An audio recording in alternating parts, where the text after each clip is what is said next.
गहरे जंगल में एक दिन एक छोटा सा शेर का बच्चा अपनी माँ से बिछड़ गया। रात का अंधेरा था, पेड़ों के बीच डरावनी हवा चल रही थी और कुछ खूंखार लकड़बग्घे उस बच्चे का पीछा कर रहे थे। छोटा सा शेर डर के मारे कांप रहा था। लकड़बग्घे उसके बिल्कुल पास पहुँचने ही वाले थे कि तभी एक तेज प्रकाश सा चमका। एक सफेद दाढ़ी वाले संत हाथ में त्रिशूल लिए झाड़ियों से बाहर आए। उन्होंने जोर की आवाज में डांट कर लकड़बग्घों को भगा दिया और कांपते हुए शेर के बच्चे को अपनी बाहों में उठा लिया।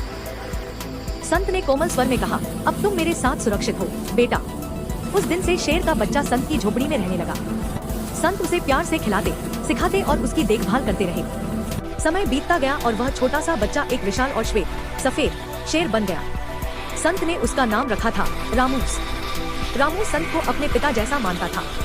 एक दिन संत ने उसके सिर पर हाथ फेरते हुए कहा, बेटा जंगल ही तुम्हारा असली घर है, अब तुम्हें वहाँ जाकर अपनी पहचान बनानी चाहिए। रामूस की आंखों से आंसू बहने लगे, पर वह संत की बात मानकर भारी मन से जंगल की ओर चला गया। कुछ दिन बाद रात के समय कुछ क्रूर डाकू उस गांव में आ पहुँचे जहाँ संत रहते थे। उन्होंने संत को घेर लिया और मारने की कोशिश करने लगे। संत जमीन पर गिरते गिरते जोर से चिल्लाए। दूर जंगल के भीतर पेड़ की छाया में बैठा रामूस यह पुकार सुनते ही बिजली की तरह उठ खड़ा हुआ। रामूस ने एक एक कर सभी डाकुओं को चीर डाला और संत की रक्षा की। संत ने कांपते हाथों से रामूस को गले लगाया और भावुक होकर बोले, तुम केवल शेर नहीं, मेरे पुत्र हो। चांदनी रात में संत और रामूस साथ खड़े थे, प्यार, निष्ठा और साहस की एक अमर कहानी बनकर।